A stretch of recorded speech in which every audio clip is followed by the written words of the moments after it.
যা আসবে ইনভেস্টিগেশনে যার নাম তাকেই করবে, পুলিশের যেটা কাজ করবে। আর সিবিআইয়ের যে কাজ সিবিআইয়ের করা উচিত, এটা নিয়ে অনেকের মধ্যেই প্রশ্ন আছে, ওনার পরিবারের মধ্যেও প্রশ্ন আছে। টিম চেঞ্জ হয়েছে, কোর্টও খুব কঠিনভাবে দেখছে।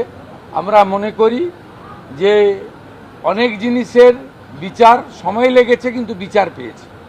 যে হার না মানা লড়াই করছেন রত্না দেবী এবং শেখরবাবু, আমরা তার সাথে আছি।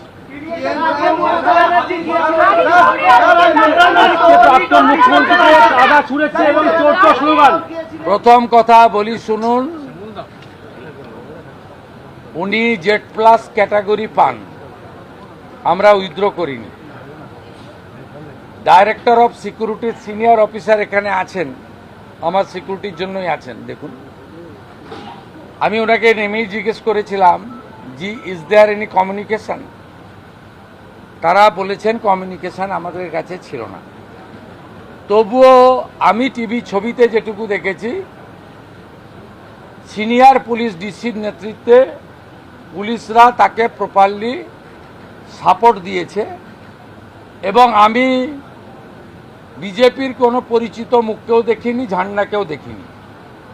এখন উনি বাড়ির লোক বলছে আমরা ডাকিনি, উনি যুক্ত হন চাই না।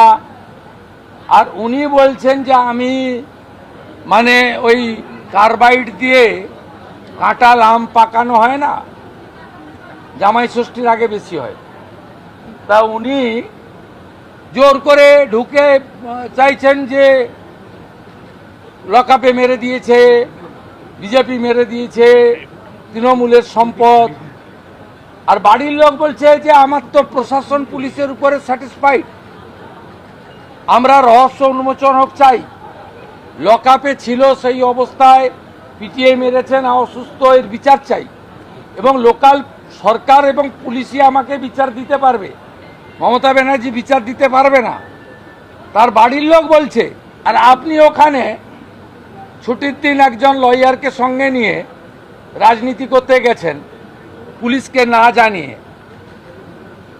পুলিশ তো এত বড় অ্যারেঞ্জমেন্ট করেছে দেখলাম, যেটা তো উনার পাওয়া, উনি এখন ওই ক্যাটাগরিতে পড়েন কিনা সন্দেহ আছে। কিন্তু আমাদের নির্দেশ আছে, প্রাক্তন মুখ্যমন্ত্রী 15 বছর ছিলেন, বয়সও হয়েছে, উনাকে যতটা সম্ভব পূর্ণ নিরাপত্তা এবং উনার সম্মান রাখা উচিত। সে কাজ পুলিশ করেছে, পুলিশ কিছু খারাপ কিছু করেনি। তো উনাকে বলবো, আপনাকে ওই বাড়ির লোক দরজা বন্ধ করে দিচ্ছে, আপনি বলছেন যে না আমি দরজা ভেঙে ঢুকবো, এই কাজগুলো করবেন না। আপনার কাছ থেকে যদি কেউ সাহায্য চায়, আপনার যদি কেউ হস্তক্ষেপ চায়, আপনি নিশ্চয়ই করুন। কিন্তু আপনি অহেতুক, এখন উন্নয়নের সময়, এই সময় আপনি দয়া করে কোনো জায়গায় গিয়ে এমন কিছু করবেন না যাতে স্বাভাবিক জনজীবন বিপর্যস্ত হয়। আর এত চুরি করেছেন, চোর তো শুনতেই হবে। এরপর থেকে কানে ওই আপনার হেলিকপ্টারে চড়লে লাগিয়ে দেয়, ওইগুলো ব্যবহার করুন আপনি, তাহলে চোর শুনতে পারবেন না। বিজেপির পতাকাও ছিল না, বিজেপির কর্মীরাও ছিল না।